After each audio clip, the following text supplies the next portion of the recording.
The Someone You Should Know podcast with Rick Anthony, sponsored by Summarize. Repurpose podcast, webinars, and interviews for social media, websites, and email with the help of AI, all thanks to the help of Summarize. Hi, I'm Rick Anthony, and welcome to the Someone You Should Know podcast, the podcast that focuses on musicians, authors, and interesting people.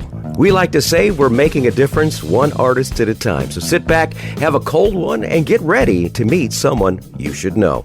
On tap this time, a band from Raleigh, North Carolina that's been lauded as makers of rock and roll with a boisterous, beer-swilling edge to it and described as being too good to be this anonymous. That band is Thirsty Curses, and from that band, the brains behind it, my guest this time, Wilson Getchell. How you doing, my friend? I'm doing well. How are you? Thanks for having me. No problem. Glad to have you on the podcast. First, let's talk about your musical background. How did your love affair with music start up? My older brother had a big part in getting me into music. He didn't play, but he's like 9 years, still is 9 years older than me, and he was going through like a rock critic phase. And I was listening to like top 40 radio in like middle school or something like that. And he did a thing for me over a series of birthdays and Christmases where he gave me like 6 CDs from each decade that were like widely considered the best. So, I mean, that was how I got kind of exposed to the Beatles and the Who and the Rolling Stones and like Elvis, Chuck Berry, stuff like that. But so at 50s, 60s, 70s, 80s, 90s. And that just really made me want to be a musician. Just I got really into music through that initially, and then it just kind of took off from there. Then when we got to the 70s, I got all the punk rock stuff, and I was like, oh, well, anyone can do this. Awesome. Very, very good. I've never heard punk described as that, but I like that. That's a very, very good. Very good. I want to share a story with you. My brother is the one that got me involved with music also. Actually, he got me involved with loving radio. He was the one that told me, because I wanted to be a disc jockey since I was little, and my brother was the one that basically says, don't listen to the music, listen to the people talking. Listen to the announcers and how they do that. And I just fell in love with that. But it was my brother's record collection that got me going too, because he's 16 years older than me. So by the time he was 18, I was, he was out of the house already by the time I was 5. So it was just his record collection was still in the house. So I was just basically just enjoying it and terrorizing him every opportunity I could, playing music at full blast at like 8 o'clock in the morning or whatever like that. Let's talk about your band being described as a music with a boisterous, beer-swilling edge. What influences or experience inspire that energetic sound that you guys have? I mean, I certainly was really into punk rock growing up. So, I mean, I feel like that's kind of an underwriting. I wouldn't describe us as punk necessarily, but it sort of has a undercurrent in a lot of our stuff. But I mean, certainly bands like The Replacements too. I mean, I grew up, also with a lot of the grunge stuff in the 90s. So, I mean, I kind of was always drawn to music that had a little bit of an edge and was a little bit aggressive. Yeah, I mean, I guess those are some of the main ones that come to mind initially, but I want to ask you the origin of the name Thirsty Curses. Where'd you get that from? And the evolution of the band and to the present lineup.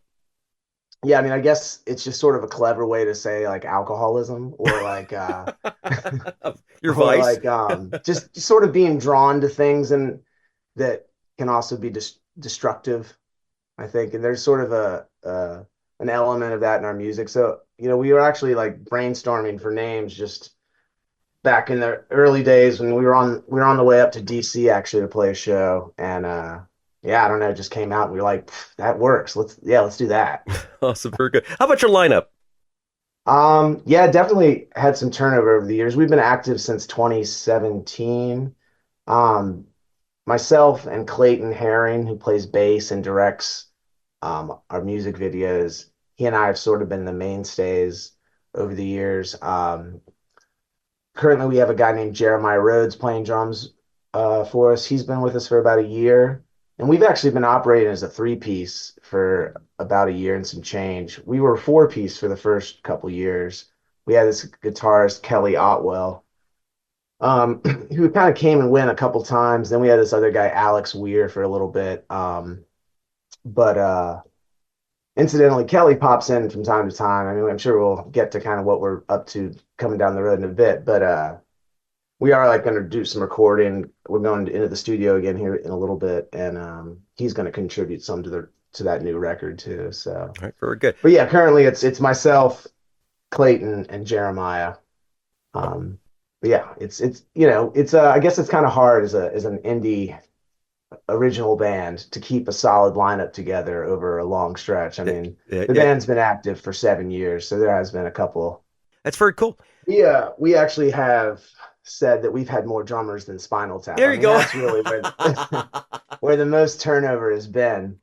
I mean, at one point I kind of put together jokingly like an in memoriam board that's in our band room that has like sort of fake ways that all of the drummers died. Bizarre One of them's gardening like, accident, spontaneous yeah, combustion. that one's on there. And one's like pancaked by a cement truck. We had COVID-19 for another, one guy, he said he wasn't dead. We just said he was an invalid and had syphilis. But, I'm not dead. I'm resting. It's just a yeah. flesh wound. Awesome. Very good. But that's been where the most the turnover's been, to be honest, is at the drums. But Jeremiah is a great one. We love him, and we've kind of said we think he'll be our last drummer. If he's out, we're just gonna. Well, very good. Well, Jeremiah, we hope you hang on for a while and be careful, okay? The first tune Right. we're going to feature is a nice number called Jenny. It's not the same Tommy two-tone 8675309. This is a different version. This is a real nice nice song. I really like it. What's the backstory on Jenny?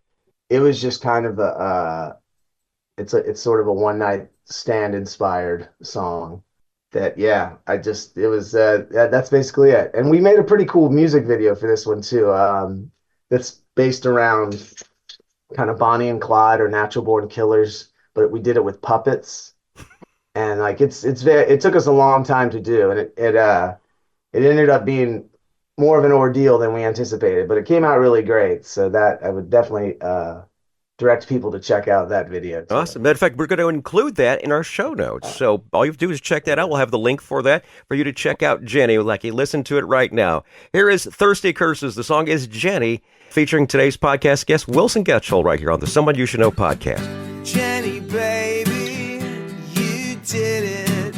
There wasn't anything for me to do but sit there. You're a spark plug, a go-getter at the top of your game. Your world class is none better. Oh, Jenny,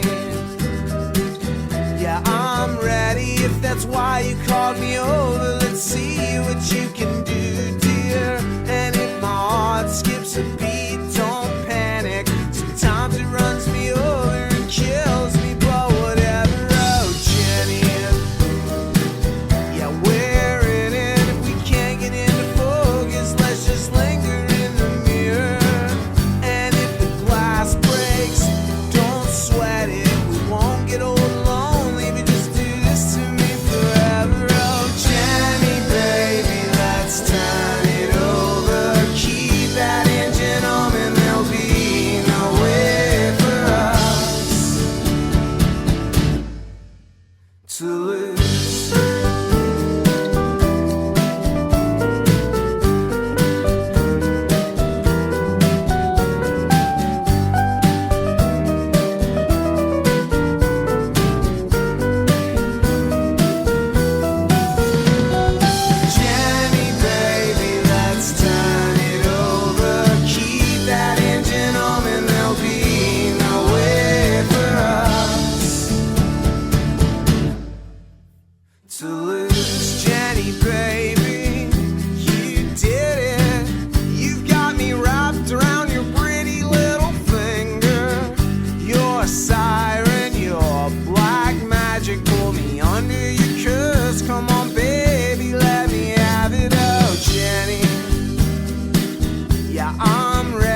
Great song from Wilson Getchell and his band Thirsty Curses. That's called Jenny. We got more great music from him coming up in just a couple minutes. But first, we'd like to say thanks so much for tuning into the Someone You Should Know podcast, where you can find us on the World Wide Web at someoneyoushouldknowpodcast.com. There you get to find our recent episode, our archive of more than 170 episodes, and a whole lot more. And if you're enjoying the podcast, we invite you to leave us a review. Let us know how we're doing, okay? Now, according to Buzzsprout, the service that shares us to all the streaming platforms, we are so very blessed, heard in over 2,200 cities and 90 countries around the world. We want to salute a couple: Crescent City, California; Palm Beach, Florida; Vienna, Austria; and Arab, Alabama, the home of my friend, comedian Henry Cho. Henry, I hope you're listening. Someone You Should Know podcast, heard wherever quality streaming audio is available. Hi, it's Rick again for Summarize. Summarize repurposes your content from audio and video into engaging, shareable social posts, email content, summaries, quotes, and more.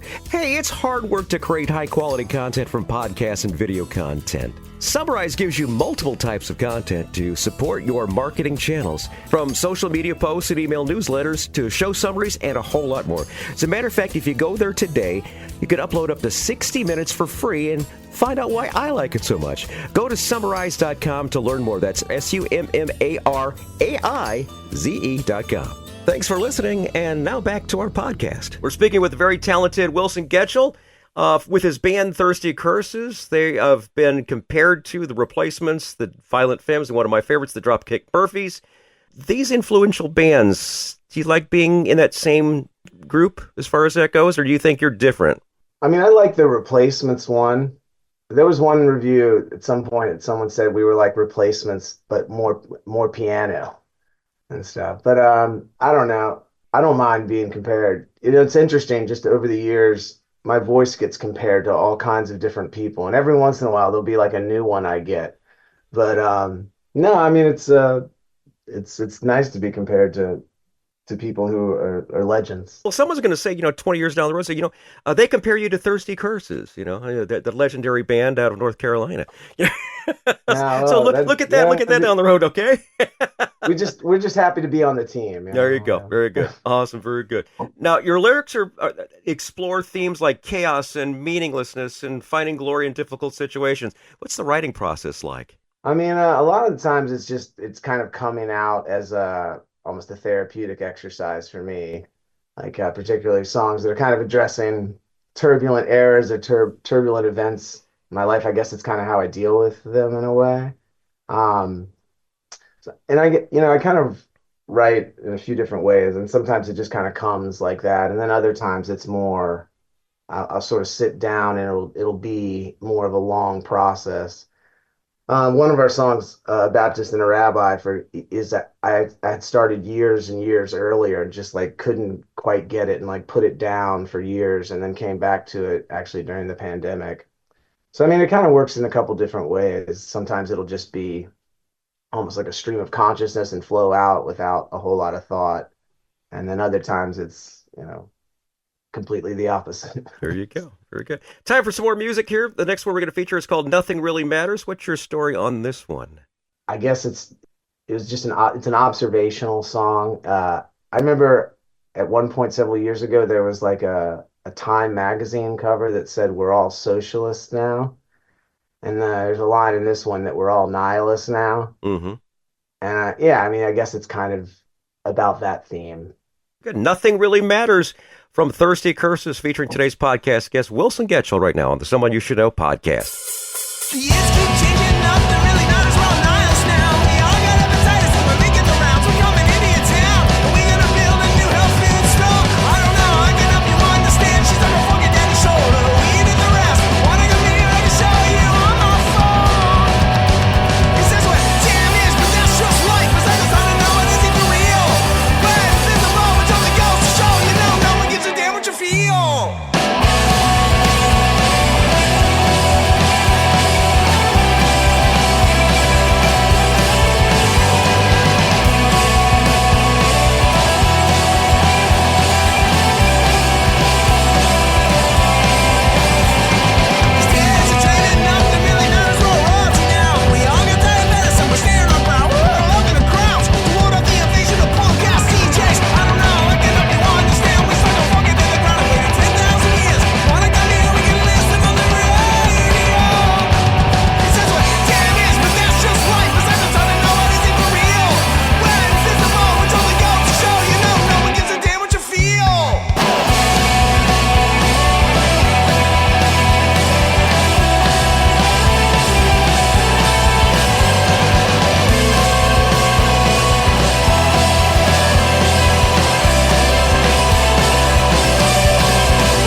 That's today's podcast guest, Wilson Getchell, and his band Thirsty Curses. The song is Nothing Really Matters. Now, besides working with Thirsty Curses, you've also done some solo work. Is there anything in the future that we should know about coming down the pipeline? Well, I actually not too long ago put out a new album called Banned from Barflies that I'm actually pretty excited about. It just came out. And it's like a collection of songs I actually wrote many years ago. And I attempted to record them at the time, and this one guy who had I was working with it turned out to be very unreliable, and it like got stretched out, and I ended up abandoning it. And I don't know, sometime this summer we were just kind of not super active. We were for a couple months, or for like a month really, and I just set out recording it, and it's like got a real it's from when I was living in Austin, Texas too, so it's very Austin themed. A lot of the songs, but it was kind of when I was at a peak mess in my life, Oh, my. like a lot of heavy drinking and easy women type themes in the. But yeah, I just put that out, and I really like that. I mean, it's sort of a stripped down. It's you know little bit of a departure from the Thirsty Curses stuff in that it's a lot more stripped down, a lot more acoustic based. I mean, there's drums and stuff, but it's a lot more singer songwriter and storytelling.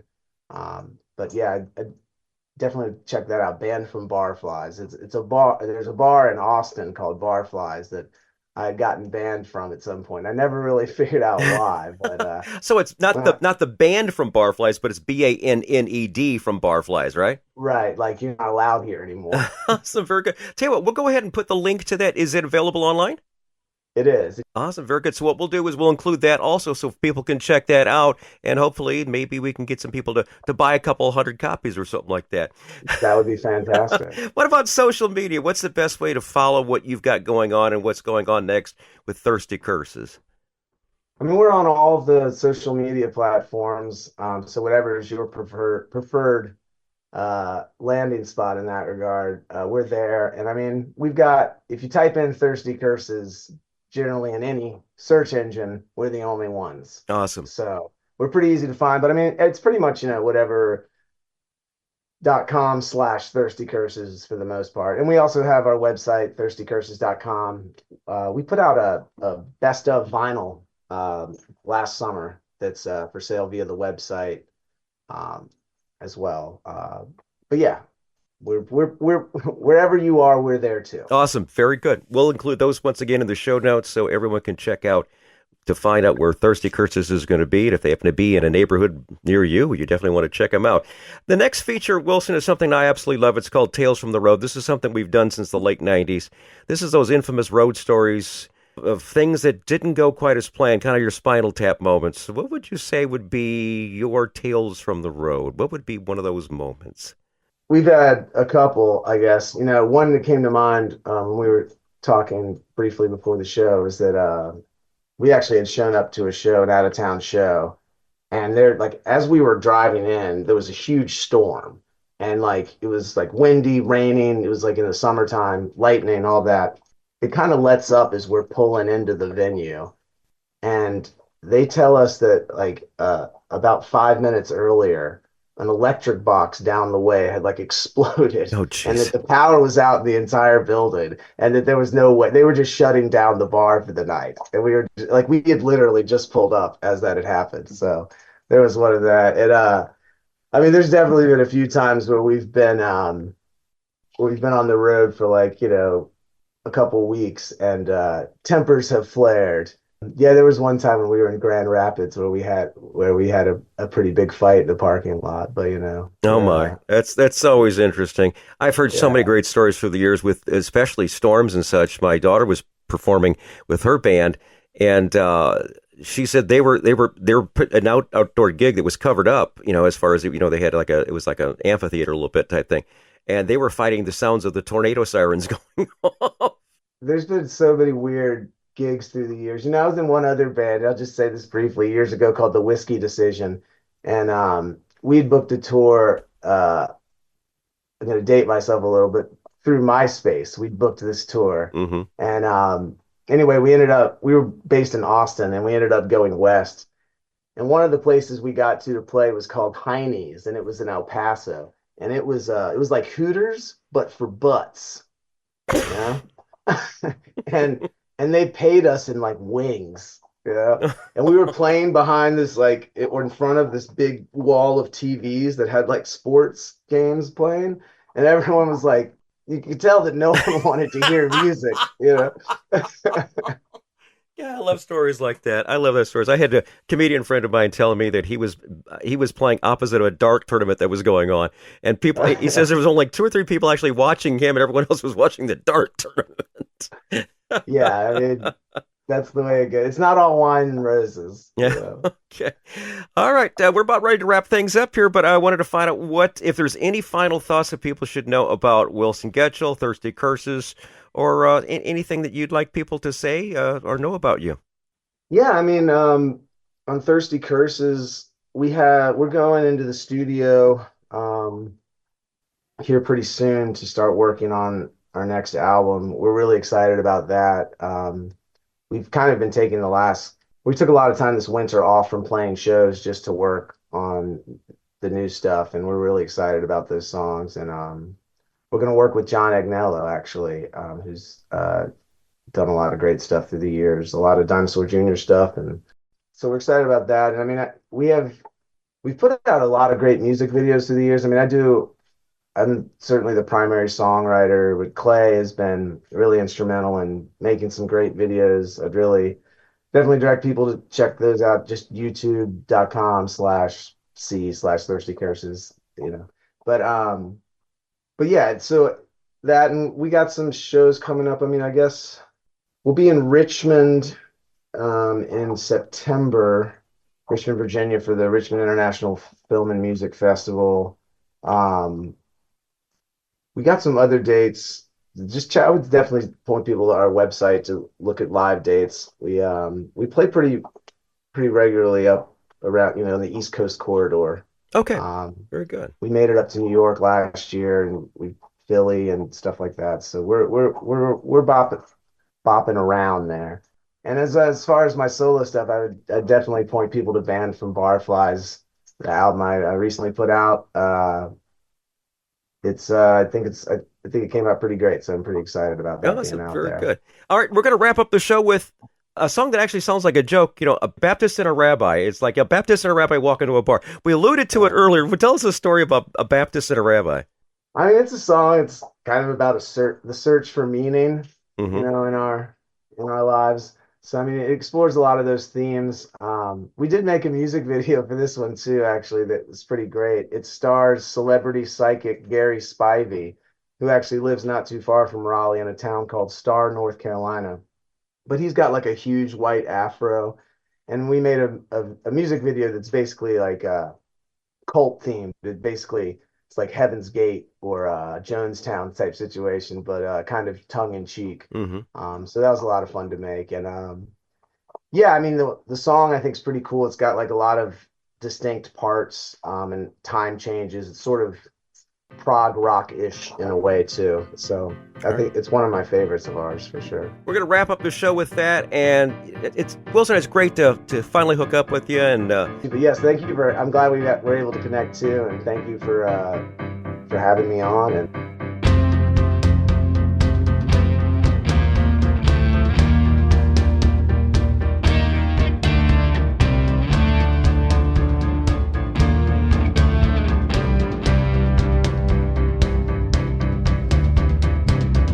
come together on account of a series of misfortune. There was a Baptist and a rabbi, we had a Marxist and an orphan, and we got trashed. It took 40 days and nights to pass. Then we set out to uncover some sort of cosmic explanation for the pain of our existence and mortal limitations, some kind of map that's gonna lead us to salvation at last.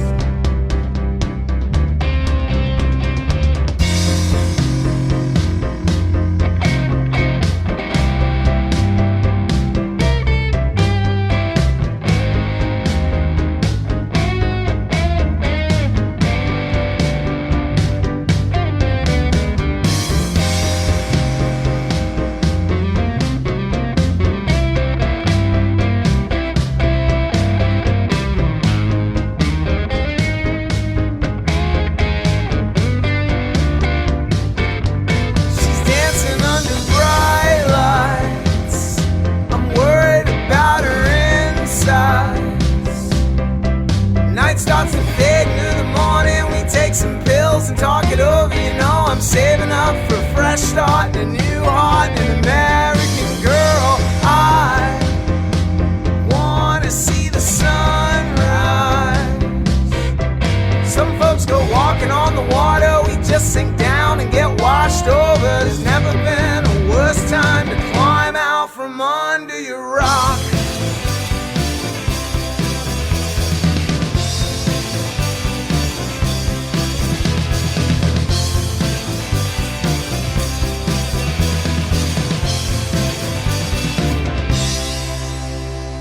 I'm sorry, baby, if I spoiled the party. You know I can't come undone. And the scars on my face tell my tale of disgrace. We both know I'm no good on my own, 'cause I'm not much of a man, but by now I'm due for a win. Yeah, you know what they say, that a broken clock's right twice a day. Well, I know you think and I don't give a damn. I've learned a few tricks of my own. Yeah, you came all this way, what the hell did you expect? But all worked out in the end.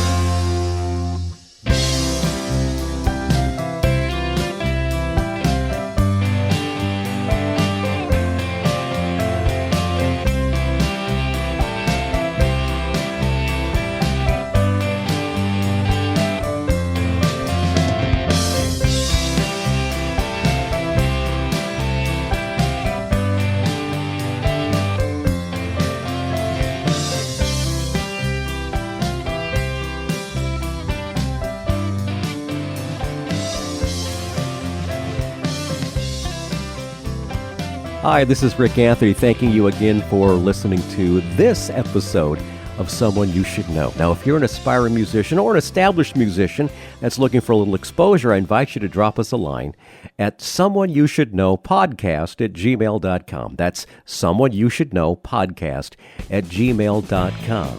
Also, I invite you to tell a friend about the Someone You Should Know podcast. I thank you for tuning in this time, and I invite you to check us out next time on the Someone You Should Know podcast, because you never know who's going to show up. Until next time, remember, God loves you, and so do I.